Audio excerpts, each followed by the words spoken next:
This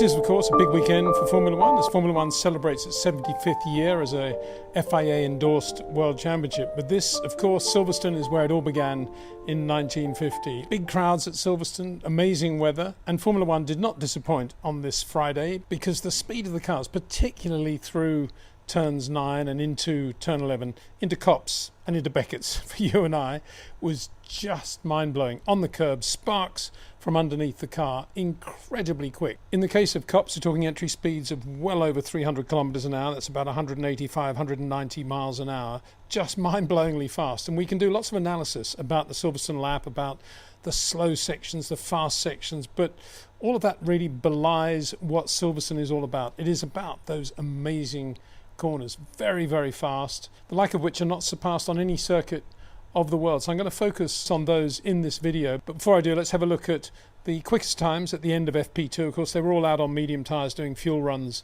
right at the end of that session, the second session, as indeed they were in FP1.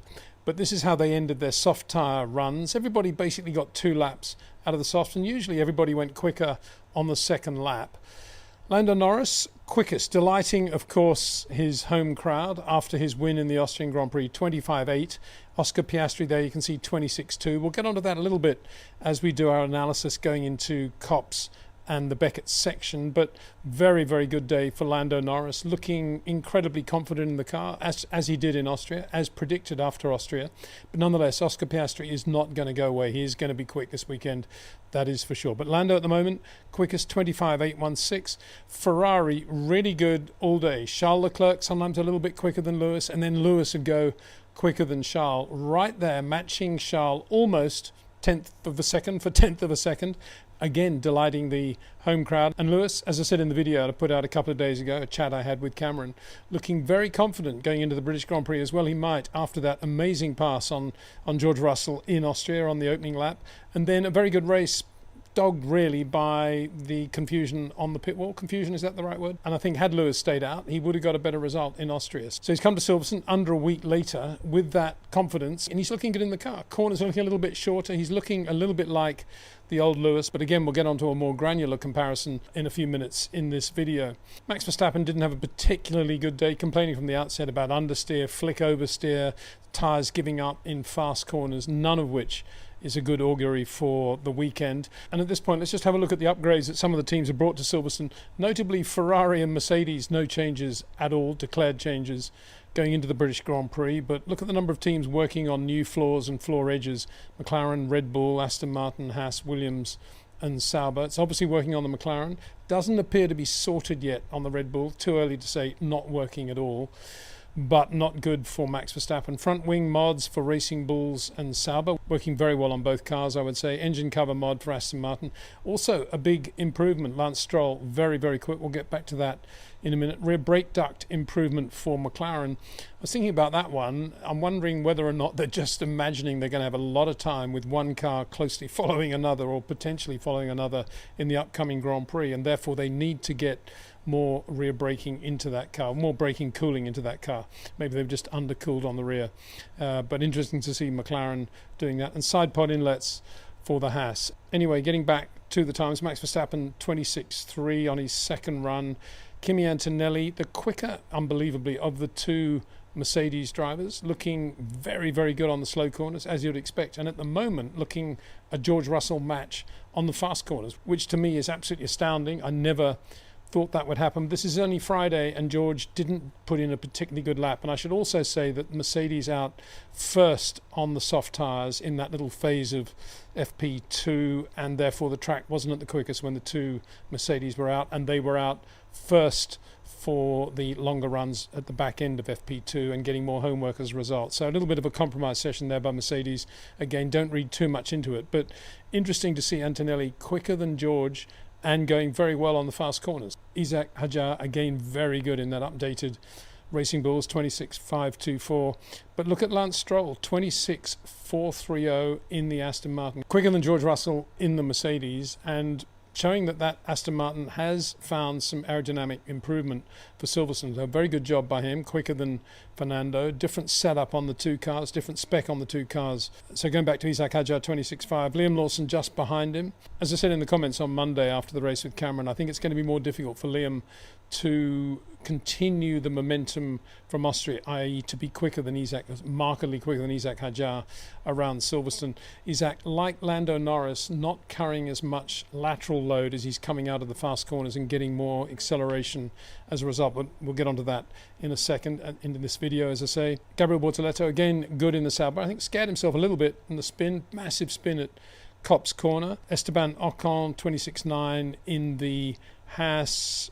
Oliver Behrman 27.2, Yuki Tsunoda, who had to stand down in FP1. The car was driven by Arvid Lindblad, but nonetheless, just about where he always is now. Very disappointing yet again. Carlos Sainz also had a big spin in the middle of Copse, 360, kept it going, and a bit of a moment coming out of turn 8 as well. Nico Hulkenberg and Pierre Gasly, another to have a massive lose through Copse. You saw quite a lot of spins today. Just shows how near the limit everybody is and how difficult these cars to drive. Very gusty conditions at Silverstone. I think that played quite a part in what we saw today in some of the big moments. Max Verstappen particularly not comfortable, as I say, with the Red Bull. Anyway, let's get back to Copse Corner, turn 9. Very different radius from the old Copse, but nonetheless, it's basically where it's always been. Quick right-hander. I say quick right-hander. Charles Leclerc, 313 kilometers an hour entry speed in 8th gear, took Copse today on his quickest lap in FP2, on his second run on the soft Pirellis,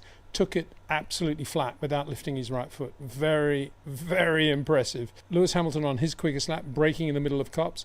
Lando giving it a half lift. Oscar Piastri coming out of the throttle only about 10%, and Max Verstappen coming out of the throttle about 30% going into Copse.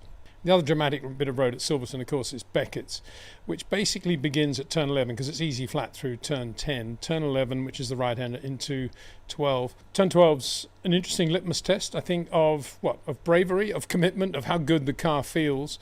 Going through the mid-corner speeds of turn 12, everybody's still flat on the throttle at that point in 8th gear, but the speed very much determined by how much load the car is carrying out of turn 11 and the load that's gone through the car for the change of direction. And the quickest in the middle of turn 12, and they're still absolutely flat. No surprise really, bearing in mind he was flat through Copse, was Charles Leclerc, 278 kilometers an hour in the middle of turn 12 in 8th gear. Second quickest, George Russell, 275. Again, wait and see what happens next. Third quickest, equal Oscar Piastri and Max Verstappen at 270. Fifth quickest, Lando Norris, 264, Lewis Hamilton, 263, and Kimi Antonelli, 260. But the interesting thing from a Mercedes point of view is what happens next going into turn 13, which is the tighter part, which you could call is really the heart and soul of the Beckett's section. George Russell is the only driver going down to 5th gear for turn 13 and taking the speed down to 217 kilometers an hour, actually slowest of all the quick runners there. I can only assume he had a problem with the tires or grip. Didn't seem to have a problem with traffic on that lap, or maybe it was some sort of crosswind issue. I'm sure that'll be rectified tomorrow, but that explains a lot of why George was slower than Kimi Antonelli over the lap. It all happened at Beckett's there, taking 5th gear when everybody else is in 6th. So let's look at how they compared their car for car. Charles Leclerc in the middle of Beckett's, 233 kilometers an hour.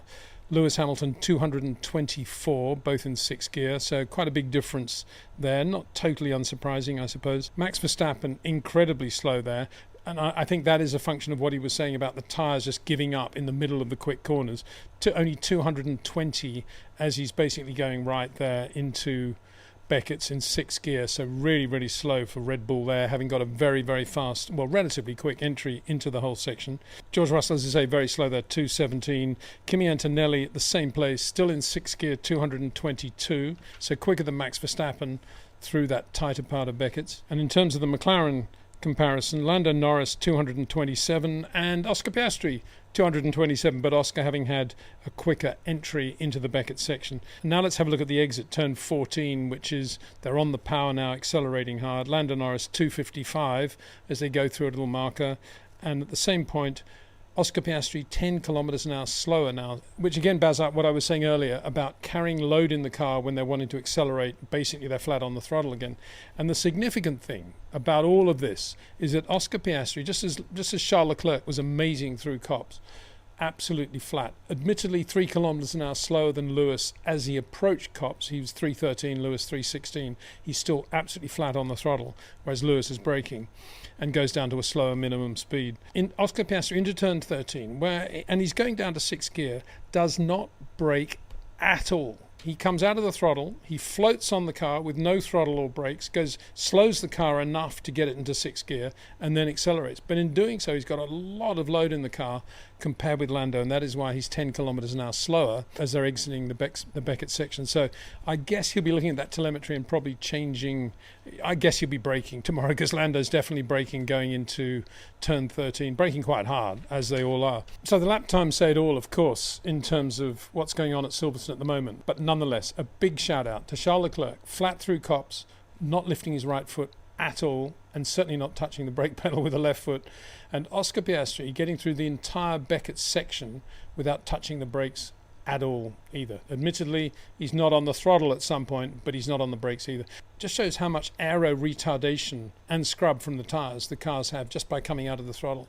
He's able to do that. As I say, he'll probably revise the way he's going through there tomorrow, and things will probably change tomorrow anyway. Who knows what the weather conditions will be like and how quick or not the track will be. So dramatic moments at Silverstone, I thought, particularly through those 2 quick corners. Just amazing to watch, and a tribute really to the engineers in Formula One, and the engineers who over time preceded the current stars, and how impressive a Grand Prix car is today, given all the regulations it has, but how quick it is through those corners. Just unbelievable to watch.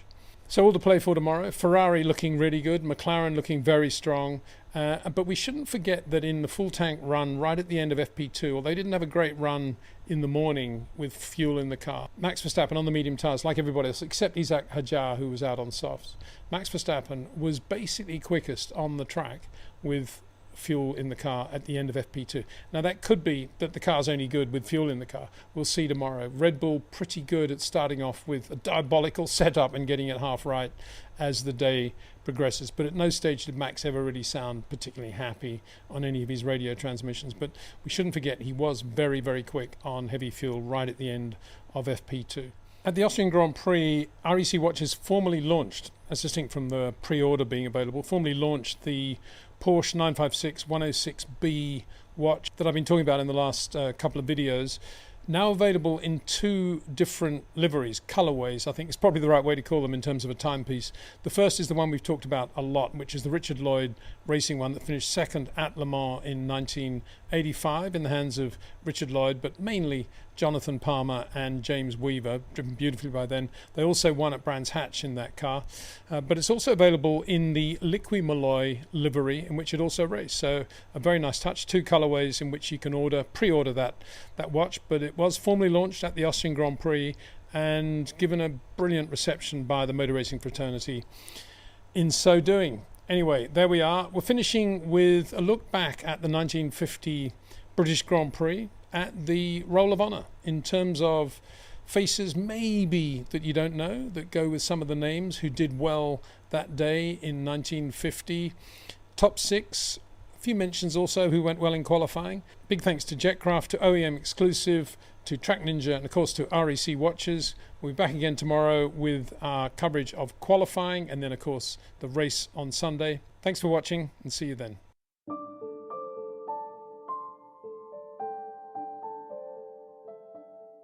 Well, Max Verstappen is on the pole for the British Grand Prix, the 75th anniversary race for the FIA, for Formula One. A big pole to win, particularly where Max has been over the last few races with the Red Bull Honda, and particularly where he was yesterday. Although I did say in the video yesterday that Red Bull do have a habit of picking a car which appears not to be handling very well, understeer, flick oversteer, and doing a lot of good work with it.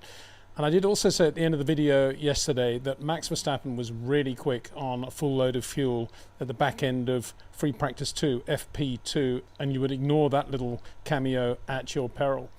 FP3 today, the Red Bull showed no signs of being a slow car. Max was not quickest at any stage, but only because it was FP3 and it was gusty and the temperatures were different and there was a lot going on. It was a big shunt for Gabriel Bortoleto as well when he lost it in the middle of the Beckett's S's. Looks as if something might have broken, because as he hit the wall, the left front suspension was already broken. Didn't appear to have hit anything solid before that, although he did have quite a hard ride over the curbs, and of course that brought the reds out. And as we went into qualifying, I think most of the bets, most of the money was on either Charles Leclerc or Oscar Piastri to get the pole. Max probably 3, P4, something like that. But let's have a look at the results first of all to see how it actually panned out at the end of this qualifying session. But Max Verstappen got the pole. Only 2 drivers under 125. One of them was Max Verstappen, 24.892. Oscar Piastri, 24.995. Yes, unbelievably close, as it always is in Formula One. But Max Verstappen slightly quicker than the faster of the 2 McLaren-Mercedes drivers around Silverstone. Amazing, really, when you think about it. We'll get on to all that, the analysis of Max's lap and the laps of the other drivers, his nearest rivals, as we go into this video.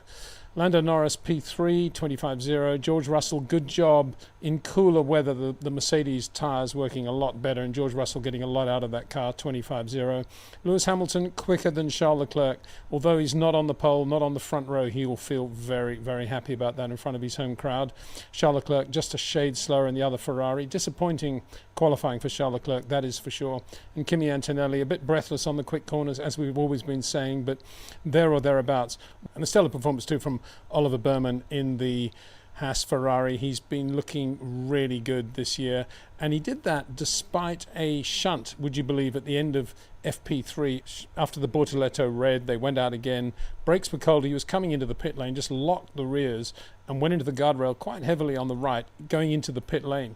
And a good job by Haas, obviously, to rebuild that car. But more importantly, I think a good job by Oliver Behrmann, not only to be super quick, but not to hit anything and to do it in a really polished way. So a fabulous lap by Oliver Behrmann. And needless to say, I totally disagree with the steward's decision to give him a 10-place grid penalty for effectively speeding in the pit lane. Absolutely ridiculous. Many drivers have made ludicrous errors on opening laps of Grand Prix, most recently Kimi Antonelli, with the brakes not up to temperature. And here's Oliver Behrmann having a 10-place grid penalty for an incident that takes place in FP3 in the pit lane. It is crazy. And it wasn't even the major part of the pit lane. It was just the entry to the pit lane, 90 degrees before they even got to the actual pit lane.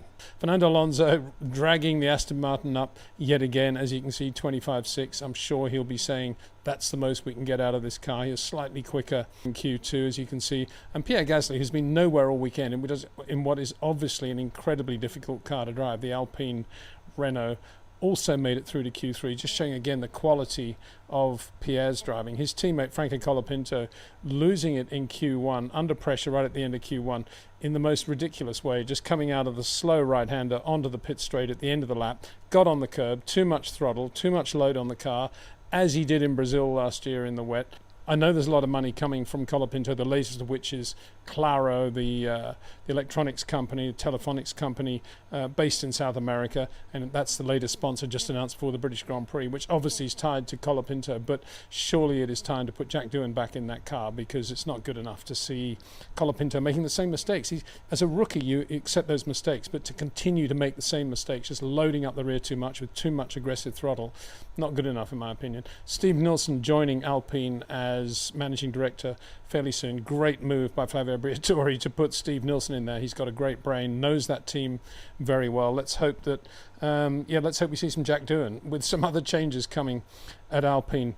Carlos Sainz did a good job after 3 messy practice sessions in the build-up to qualifying. Alex Albon couldn't get the tyres to work, couldn't get the thing to work in Q2 at all. And Yuki Tsunoda, as ever, very disappointing in the other Red Bull, making no progress either. A little bit like Franco Colapinto in that respect. Isaac Hadjar, 25.8. Liam Lawson, 26.4. That was right at the end of Q1. Lawson complaining that he didn't know what had happened. He had no grip at all. Well, what happened is that the variables changed. Lots of variables came into play, particularly with the gusts, particularly with the changing track conditions. And as we've always been saying, Isaac Hadjar, who drives with the front of the car, gives himself a bigger sweet spot in which to operate around the variables. Liam Lawson still driving on the rear of the car in a sort of 2.0 Franco Colapinto way, but doing it with a little bit more flair, gotta say. Just couldn't cope when the variables came into play. And as we said, after Austria, he's not going to find it as easy. We predicted he wasn't going to find it as easy at Silverstone, and I'm sure that's what happened. He came to Silverstone feeling ultra confident. I've got it licked. I know where I'm at. And then reality set in, and he's back where he was before Austria. And Lance Stroll, as ever, was nowhere in the other Aston Martin. Now let's get down to how Max Verstappen put that pole lap together. Quite a lot of talk about how Red Bull were not running a lot of wing compared with their opposition at Silverstone. And if you look at the speed trap times put out by the FIA, that would appear to be the case. Yuki Tsunoda was also pretty quick. But what I'm looking at is what they were actually doing on the straights, the two straights, the Wellington straight and then the Hangar straight, in different directions. So one was tailwind, one was headwind. And what they were actually doing on the lap on which Max got the pole. And that is what we're going to be seeing here, the actual top speed relative to what he was doing around the corners. First point to make about Max is that he went out very late in the last phase of Q3. There were certain points of qualifying when he went out first. There was a little bit of rain anticipated. But on this occasion, Mercedes went out first, and Max was last of the quick runners out there. So Red Bull, in that sense, Max thinking, yeah, I want the track at its quickest, and I'm prepared to run this right up until the last few seconds of qualifying. So that was the first call he made. Now let's have a look at what happened at various stages of the lap. I've chosen some of my favourite bits of the Silverstone lap, so I guess you could say this is a little bit self-indulgent, but to me, these together add up to the Silverstone lap. If you're doing well in all of these corners or parts of the lap, then the Silverstone lap's going to come to you. Then it's just a question on the neat and tidy, slower bits, not making any errors. So turn 3 braking, let's have a look at turn 3 braking. That is obviously they go through turn 1 very quick, turn 2 is a sweeper, then they're braking hard into turn 3, the right-hander. And I thought it'd be interesting to have a look at that at a specific point when they're all braking, but to see who's braking later, who's braking earlier, who's taking more speed out of the car, who isn't. So look at that. I've done that in the order of the highest speed going through that point. George Russell, you could argue, braking latest into that point, 159 kilometers an hour in 5th gear. Lando Norris, almost the same, also braking late in the McLaren-Mercedes, 155. You can kind of understand that. I think Oscar is a late breaker, but Lando, this was his last lap. This was going to be a pivotal lap for Lando Norris, maybe to get the pole, but certainly to out-qualify Oscar Piastri after his win in Austria and to redress the balance and to continue the momentum that he's got at McLaren. So he's going into that section, braking as late as he can. And look where Oscar Piastri is, 140 kilometers an hour in 3rd gear at that exactly the same point on their 2 quickest laps. So Oscar Piastri at this moment, I find this quite surprising, but very impressive, thinking now, I'm not going to be braking late here. I'm just going to be looking exit, just making sure I can get all the power down when I need it onto the Wellington straight. So I thought that was a really interesting comparison. Kimi Antonelli, yeah, also braking pretty late in the Mercedes, probably looking at George's telemetry at that point. Yeah, I will brake at this point. That's where George is not doing quite as well, but doing okay. Although he's panicking a bit, and he's already in 3rd gear at 148 kilometers an hour. Charles Leclerc 142 versus Lewis Hamilton 129. Look how early Lewis is braking and how relatively slow he is at that point. That doesn't mean to say he's slow for that section of road, or indeed was slow over the Silverstone lap, because he was quicker than Charles Leclerc. We should bear that in mind. But what Lewis is doing there is exactly what Oscar Piastri is doing. Now, brake early here, just get the car settled, and if anybody knows that section of road, how to drive that section of road and the tight bit at the end of Wellington Straight, it's Lewis Hamilton. So I think he's got it absolutely right. And then look who's nearest to Lewis. If braking early there is the way to do it, look who's also doing that. 133 kilometers an hour in the Red Bull, Max Verstappen. This is arguably the fastest racing driver in the world on his pole lap, and look where he's braking going into turn 3. That in many ways says it all. Now they get onto Wellington Straight, and you can get to terminal velocity on Wellington Straight. It's a long straight, and on this occasion there was more or less a tailwind. I didn't see any toes there. Max Verstappen, yeah, he's not running a lot of wing on the Red Bull, but we can't really compare it with the Ferraris or the Mercedes or the McLarens because they're different cars. But certainly for Max, he's running as light as he can possibly get away with, because if you look at the Silverstone map, a lot of it is in a straight line. So it stands to reason if the Red Bull isn't a great car in terms of just leaning on it and being totally predictable and having massive grip front and rear, if the Red Bull isn't that car, which it isn't compared with the McLaren, then the only way for him to get any sort of lap time out of that Red Bull is to focus on the straights and to make the car as light as possible. And it's paying off here on Wellington Straight. And it's not just one point. Of course, if he's got this slight advantage, it's over a reasonably long period of time. Max Verstappen 3.24, Lewis Hamilton 3.21. Interesting, eh? Two of the slowest guys in terms of braking into turn 3 have got a great exit out of that slow section, and look where they are in terms of terminal velocity on the Wellington Straight. Charles Leclerc 3.20, so Lewis actually quicker than Charles Leclerc by a shade. Kimi Antonelli 3.20. George Russell, for all the bluster of braking late and being very quick there, look where he is compared with Kimi Antonelli, a little bit slower and not very quick in a straight line down the Wellington Straight. Now, he may be running slightly more wing than Kimi Antonelli. I doubt it, though. George Russell, more wing around Silverstone than Kimi Antonelli? I don't think so. Oscar Piastri, 3.19. Lando Norris, 3.18. I think that tells a story, which is that, for me, this is the first indication that McLaren, if they'd taken the Max Verstappen philosophy, would be quicker in a straight line here. And that to me suggests that McLaren are running too much wing around Silverstone. Now, how would that have happened? It would have happened because of the feedback of the two drivers. Yeah, it's a bit light here, a bit light there. Of course, what they're not getting is the feedback from a Max Verstappen who can say, yeah, I'll live with that, don't worry about it. And I think McLaren have penalised themselves by running too much wing. I don't think Max ran a ridiculously small amount of wing. I think on what we're seeing here is that relative not only to Red Bull but also to Ferrari and Mercedes, McLaren ran too much wing. Now we get to turn 9, Copse, another of my favourite corners, about which I spoke yesterday, when the track was very different. The track was slower, there was less grip, and Charles Leclerc was the only guy flat through Copse, absolutely flat in 8th gear. Today, virtually everybody was flat, except for 3 drivers. One of them was Kimi Antonelli, totally predictable, not brilliant on fast corners, still finding his feet at Mercedes. This is Silverstone, the last of the super quick circuits and dramatic fast corners. Well, I suppose we should include Spa in that as well, shouldn't we? Poor. The second one was Lewis Hamilton, who just lifts a little bit going in. Confidence lift, Lewis, that's all it is.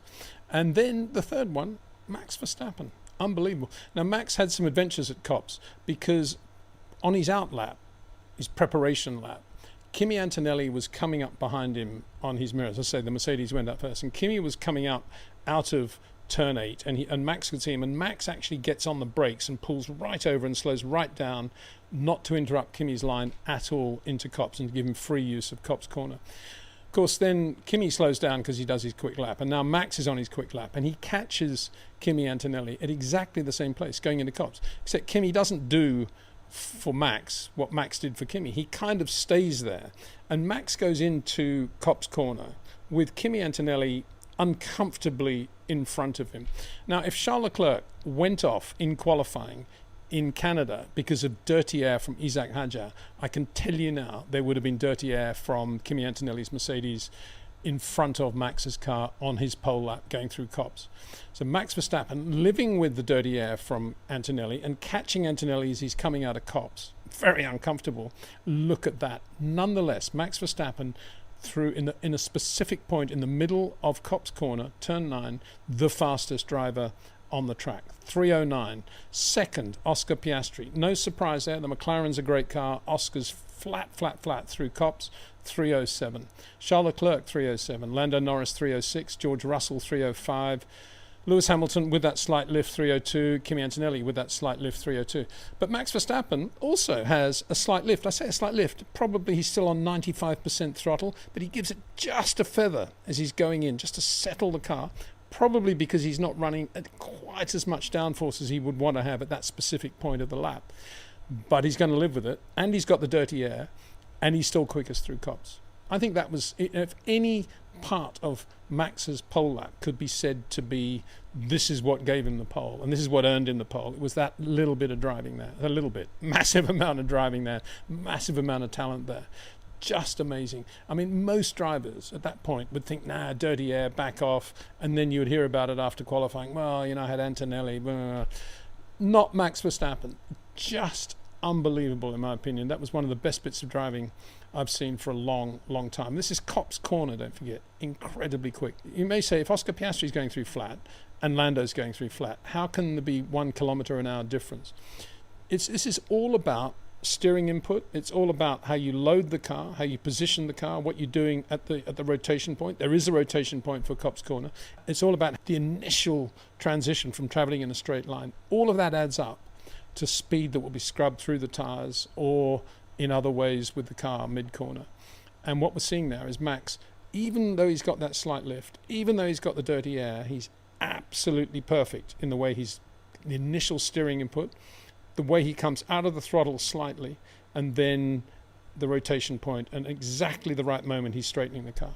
Everything perfect. Turn 12 is the same thing. You could argue turn 12, turn 11, this is the first part of Beckett's, is absolutely flat. But here they're starting to play around a little bit with gears and with throttle. There's going to be some differences. Charles Leclerc, 286th in 8th gear. But at that point, he's got 80% throttle, and he's also got about 80% brake. So he's going in there and he's left foot braking just to balance the car. Super, super quick. He's the only driver of the 7 we're looking at who was doing that. Second quickest, Lewis Hamilton. He's just going through with 80% throttle and no brake, which is probably a healthier, cleaner way to be driving the car. But he is 3 kilometers down there, but it's possibly giving him slightly more feel and slightly more structure for what is to come in the rest of the Beckett's S's. Third quickest, Lando Norris, 282 in 8th. He's half throttle, just half throttle, holding it there. As is George Russell, who's just behind him, 280. As is Max Verstappen, who's on half throttle. But notice that Max has already dropped down to 7th gear, so he's just trying to settle the car even more. And he's not looking for massive speed at that point. He's just looking for a really good square car that's going to enable him to really get the car right for the section in which he has to brake. The right-hander that follows, the slower right-hander that follows. And that's what he does.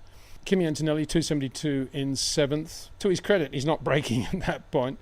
Mind you, the only one who's actually braking is as I say, is Charles Leclerc, and he's not braking to slow the car down. He's braking to balance the car. And then finally, Oscar Piastri, amazingly not quick there, 271 compared with Lando Norris, 282. So it looks as if Oscar's got some issue that's happened going into the initial part of Beckett's. Maybe he's caught a gust of wind. Maybe something's happened. The car's not quite right in terms of load. And he's on half throttle. He's not braking or anything like that. But he's way down on Lando Norris, having been quick relative to Lando through Copse. And then Hangar Straight, which basically is terminal velocity again, but this time it's kind of into the headwind. They're heading almost south down Hangar Straight, but the wind was coming up from the southwest. Max Verstappen, and I think this tells the story. So Max is running, in theory, people say he wasn't running much wing, but look at that, 323 terminal velocity. George Russell, 323. Having benefited from a tow from Max on the previous lap. But Kimi Antonelli on his own, 323 as well in the Mercedes. So terminal velocity, amount of wing, Red Bull on the absolute limit of what they could run, but nonetheless about where Mercedes are in terms of top speed. Lewis Hamilton, quicker of the 2 Ferraris, 322, Charles Leclerc, 321, and then again, very slow. I think what the message from these top speeds is how slow the McLarens are, and how quick they could have been had they taken out a bit of wing from that car. Now, it could be McLaren no more than the rest of us, and it's going to be pouring with rain tomorrow, and they've got massive rear wing on the car, and they're going to win the Grand Prix by 3 laps. But we'll see what happens tomorrow. At the moment, you've got to say they're running too much wing. And whether or not they noticed that and took any wing out of the front of the car with front flap, which you can do in qualifying, it doesn't look as if they did. I think this looks to be the comfortable balance that the drivers wanted, but nowhere near the balance that Max Verstappen was able to live with. I think that is the big takeaway from this. So yeah, a superb lap by Max. We did see the beginnings of that at the back end of FP2 yesterday when he was so quick with fuel in the car. And Red Bull put their head down, did a lot of good work in FP3. They didn't go for headlines. But when it came to qualifying, Max stitched the lap together beautifully. And if you look at it from 30,000 feet, and there were some pictures today of Adrian looking a little bit uncomfortable, I thought, in his green Aston Martin outfit. What Red Bull did today with Max is exactly the sort of thing Red Bull used to do when Adrian knew he was there, whether it be with Sebastian Vettel or Mark Webber or Max Verstappen. Doing something like that where you really look at what is going to matter on the day in qualifying with the crosswinds and everything else, and what Max can live with and what he can't, and getting the best from Max's talent and his ability. And they did it. They got the setup absolutely perfectly. It reminded me of how Red Bull used to be so quick at Monza when they actually weren't very quick in a straight line because of the Renault engine. And yet they were always quick because they focused on being very, very good out of the parabolica. And I think that's what we saw today. I think it wasn't just that they were quick out of slow corners and benefited from that. It's what they know their driver can do, what Max Verstappen can do into Copse. They weren't anticipating, I guess, the dirty air that he had to live with from Antonelli. But Max did live with it. He lived it in a very calm, non-chatty way. I don't think anybody even talked about it afterwards. But to me, it was absolutely mind-blowing how he did that speed through Copse Corner.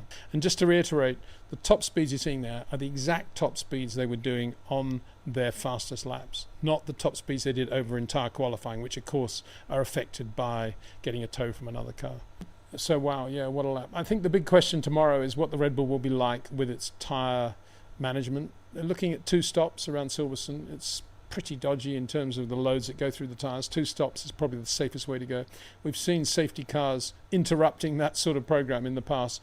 So it could be that Red Bull can skate through. I suspect McLaren will have better tyre management than Red Bull in terms of a straight fight, straight race, Red Bull versus McLaren. Although Max, if he gets a good start, will be out front, being able to look after his tyres the way he wants. Just a reminder, there are very few pre-orders left now on the just released REC Porsche 956 106B chassis DNA watch. Bit of a mouthful, but this is a watch that basically commemorates the Porsche 956, one of the greatest of all long-distance sports cars. Porsche produced many, and this ad that they put out at the time in the 80s, I think, says it all, doesn't it? Absolutely wonderful. But this watch commemorates the 956 as developed by Richard Lloyd, the 106B. Nigel Stroud did a lot of work on that as well, on the chassis, strengthening the chassis, which Porsche endorsed and were 100% behind. And the watch is available in 2 colorways. One, the Canon colors of the 956, driven by Jonathan Palmer and Jan Lammers to win the 1984 Brands Hatch 1,000 kilometers, and then finished second at Le Mans with Richard Lloyd, Jonathan Palmer and James Weaver at the wheel. And also in the livery, if you like, the color way of Liqui Malloy car, which again engineered by Richard Lloyd, the 956, but won at Brands in 1986, driven by Manfred Winkelhock, great guy, got on very well with Manfred, and very quick Italian Mauro Baldi. They won that race in 86. And I think it's really nice that REC have done the second colorway around that Liqui Malloy watch, and you can see it here. So pre-orders going quickly. Please refer to the details in the description below this video. Big thanks to Jetcraft, to OEM Exclusive, to TrackNinja, and of course to REC watches. Qualifying, Max Verstappen on the pole. Let's see what happens tomorrow. Thanks for watching. See you then.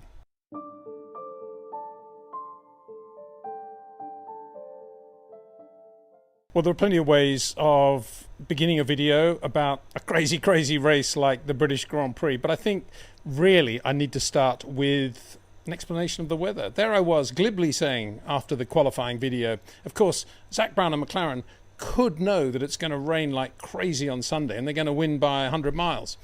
And I just sort of scoffed at that because most of the weather forecasts that we were looking at, over 50%, said that by the time of the race start, 3 p.m. local, it would be sunny skies, blue skies, sun would be shining. But then this, of course, is Angleterre, this is England, and McLaren got it absolutely right. It was pouring with rain. It rained from the morning. It never really abated. Yes, there were showers. Yes, there were moments of blue sky and a bit of sunshine, but it was always basically a wet race, starting on intermediates. So, yeah, that's the first point. McLaren did effectively win by 100 miles. They had an unbelievable car in the wet because they were running so much downforce, because it's such a great car anyway. But we saw yesterday how much relative downforce they were running, and it perfectly suited them in the rain. Max Verstappen on the pole, a little bit slow off the line, but managed just to edge into turn 1 ahead of Oscar Piastri. But Oscar was all over him on intermediates. Yes, there were already safety cars and things going on, but whenever the race was restarted, Oscar was all over Max. It was only a matter of time, 4 or 5 laps, when he was passed with DRS and through into Stowe Corner. And from that point onwards, Max had no chance of beating Oscar Piastri, and his main race then was going to be defending P2 against Lando Norris, and Lando would have got him in the end, but it all went wrong when Max's intermediates went off much faster than the McLarens. We talked about the time management situation yesterday, Red Bull versus McLaren, and then it went from bad to worse for Max when he put on the new inters, and then subsequently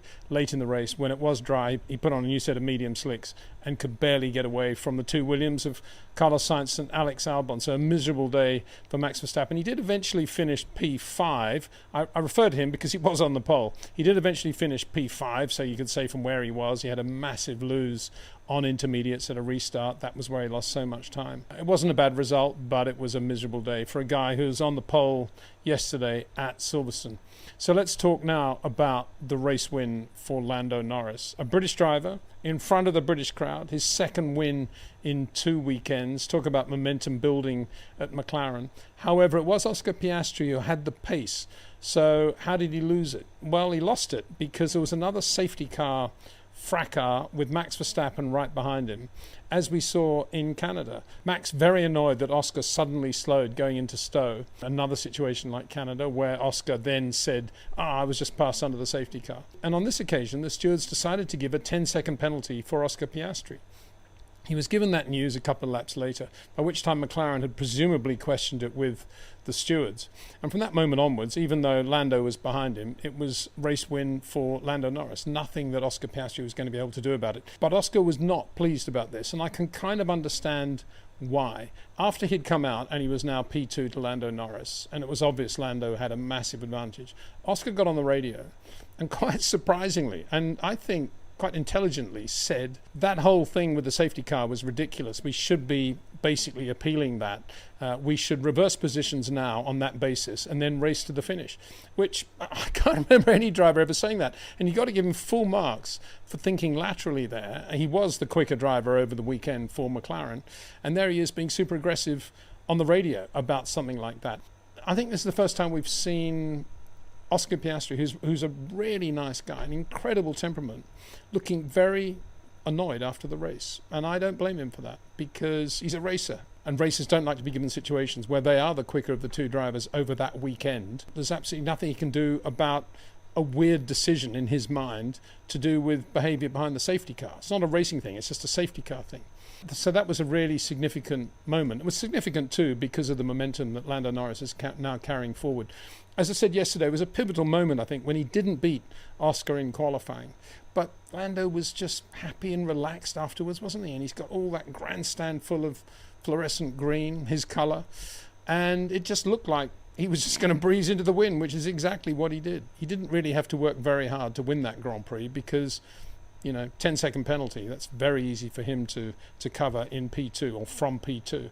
And once he got the lead, he was on slicks, the track was drying, no issue at all.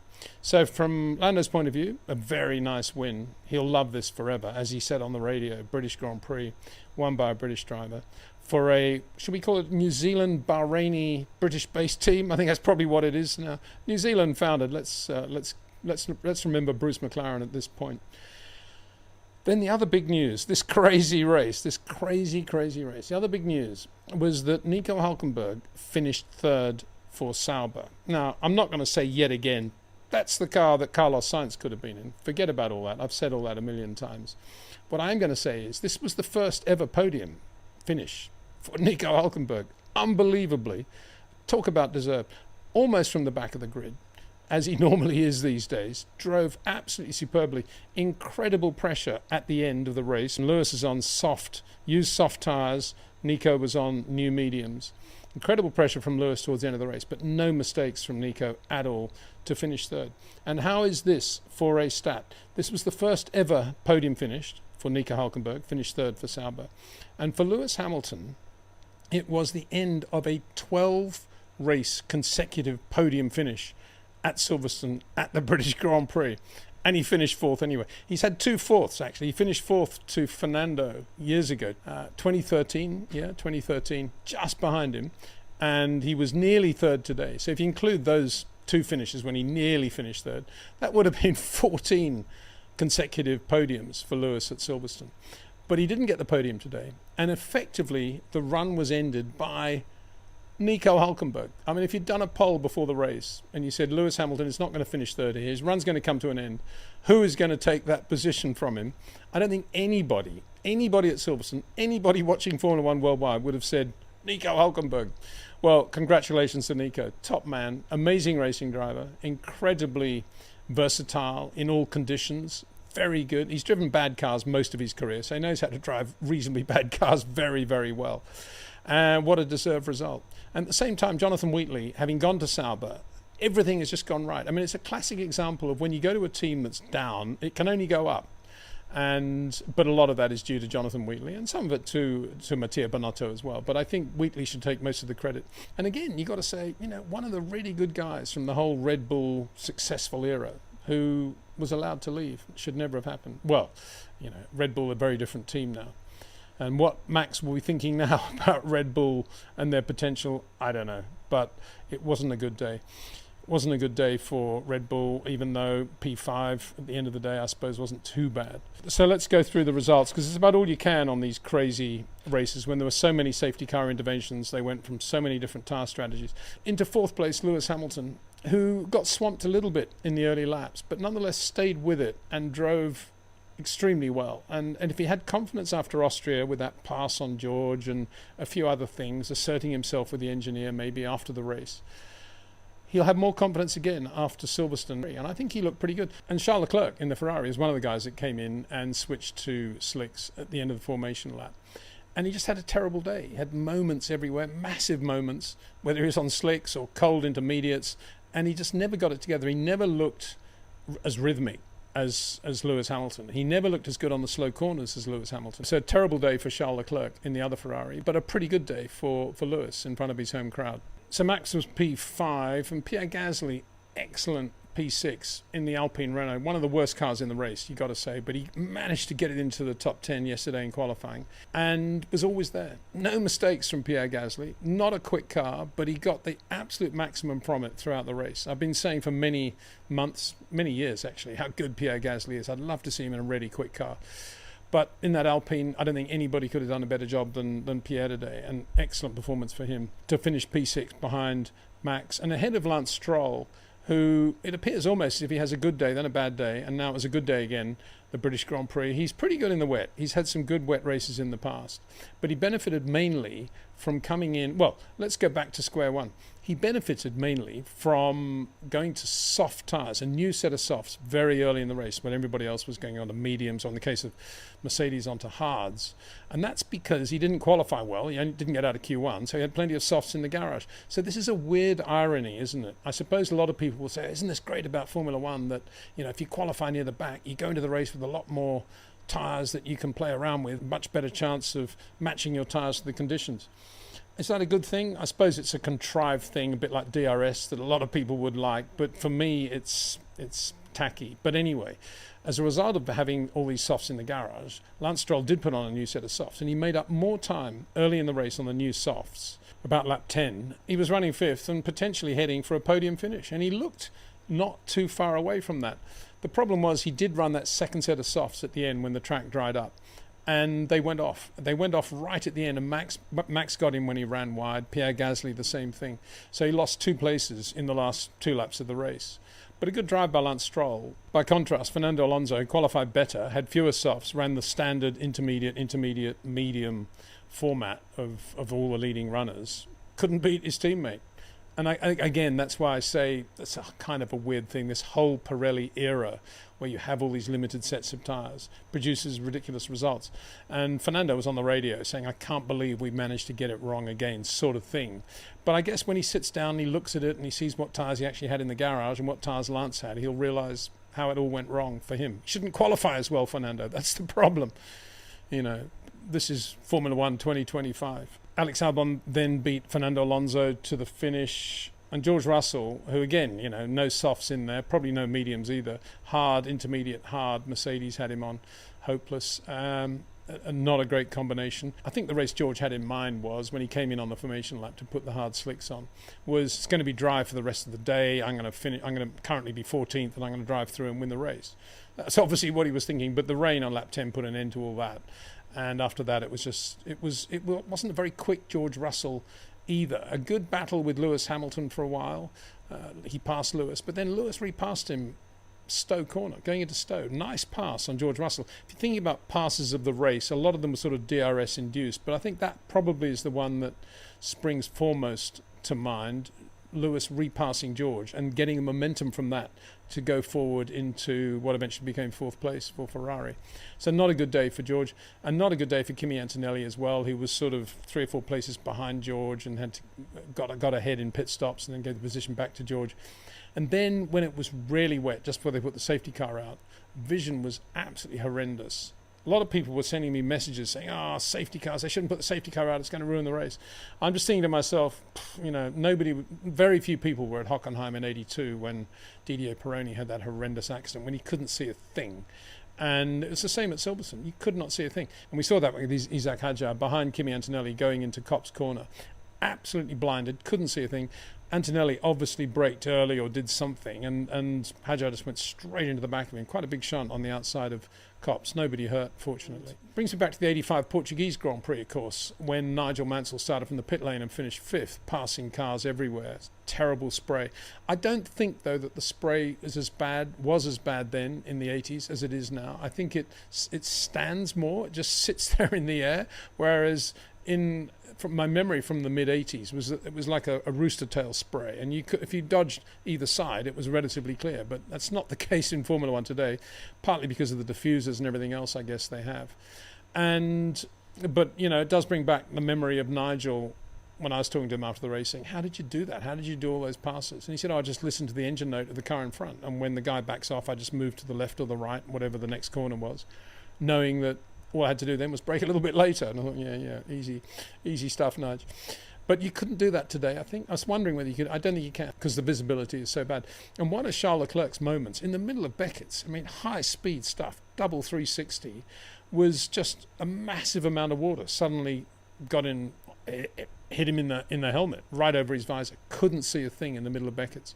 Talk about hair-raising, talk about frightening. And I can't imagine Charles enjoyed this day at all, and will enjoy not being a Grand Prix driver for the next 3 or 4 days, I would imagine. But one man who will enjoy it is Lando Norris. What a thing to have won the British Grand Prix by being beaten by your teammate in qualifying, basically beaten by your teammate in the race. Then Max Verstappen, your nearest opponent, spins out of the race and has 2 spin sections. He had 1 spin at a restart on Inters behind Oscar and went down to about 12th, and then trying to get past Sainz, same lap, he had another moment as well. Tyres just not up to temperature, and Max sounding desperate on the radio, saying this car is undrivable, no temperature, all the rest of it. So terrible. But anyway, with all that going on, and Lando taking an easy lead when Oscar's serving his 10-second penalty and cruising around to win the British Grand Prix. What a day. I can say I think he deserves this. He's had a lot of flack. He's had a lot of people say, oh, Lando Norris doesn't have this, Lando Norris doesn't have that. Well, he's won the Monaco Grand Prix and he's won the British Grand Prix. And my old mate Carlos Reutemann used to say, if you're going to win 2 Grand Prix, win Monaco and win the British Grand Prix. For Lando Norris, what a thing, for him to win this race. And for McLaren too. Congratulations to them. What a job they've done. And so just to finish, I think Oscar Piastri, what a character. First guy to congratulate Lando when he gets out of the car. But you can imagine he was not happy after that race. And you wouldn't be if you'd been that quick all weekend, and in your mind you've done nothing at all wrong behind the safety car, and you got to sit there for 10 seconds to let the other guy win. Not a pleasant feeling. And I give him full marks for saying what he did on the radio about let's have a motor race between the 2 of us. And that's a good sign for the second half of the year, isn't it? It means regardless of what happens now with this momentum that Lando's building, that Oscar is not going to let this one go easily. That is for sure. Racer, definitely. So there we go. In closing, a quick reminder about the REC Porsche 956 106B DNA rendition that you can buy. If you have a look at the details in the description below this video, you'll see that it is available in 2 colorways. One of the Canon car, created effectively by Richard Lloyd's GTI engineering company, different chassis engineered by, or a stronger, stiffer chassis engineered by Nigel Stroud, slightly different aerodynamics and brakes as well. That car won the brand's 1,000 kilometers in 1984 in the hands of Jonathan Palmer and Jan Lammers. And then at Le Mans the following year, it finished, well, it nearly won, but it did finish second in the hands of James Weaver and Jonathan Palmer. And also Richard Lloyd had a driving stint as well. It went on to win at Brands again in 86. Liqui Moly version of the car, driven by Manfred Winkelhock and Mauro Baldi. Anyway, we end our trilogy of videos from the British Grand Prix. I'd like to say the British and European Grand Prix. We don't have that title anymore, matched to a national thing, but that's what it was in 1950, of course. It was the British and European Grand Prix. The RAC, British and European Grand Prix, the first ever round of the new FIA Formula One World Championship. And it was at Silverstone because of the work of one individual, of Earl Howe, the 5th Earl Howe. Actual real name was Francis Curzon, very good racing driver. His career completely split by the two world wars, in which he fought honourably in both, and as a parliamentarian as well. A lot of other work he did in his life, but it was his political work behind the scenes when he had retired as a driver, but he was still entering cars. Post-war, he still entered cars for, would you believe, Tazio Nuvolari. Francis Curzon was the man who convinced the royal family that they should attend this British Grand Prix and that it would be the opening round of the World Championship. I think that was sort of juggling, keeping the balls in the air, because if it wasn't the opening round, I'm not sure the royal family would have gone. And equally, he didn't know if they were going to attend or not. But anyway, he was able to go to the FIA and say, the King and Queen of the United Kingdom will be at Silverstone. Of course, this should be the opening round of the World Championship. And so we take our hats off to Francis Curzon, to the 5th Earl Howe, who won Le Mans in 1931 with Henry Tim Birkin, another of the Bentley boys. But they won it in an Alfa Romeo, interestingly, a red Alfa, owned by Francis Curzon. And anyway, we say thanks to him at the end of this video. And we look again at the Roll of Honour from that day, that Saturday in 1950. Thanks for watching. Big thanks to Jetcraft, to OEM Exclusive, to TrackNinja, to REC Watchers, to you the viewer. See you soon.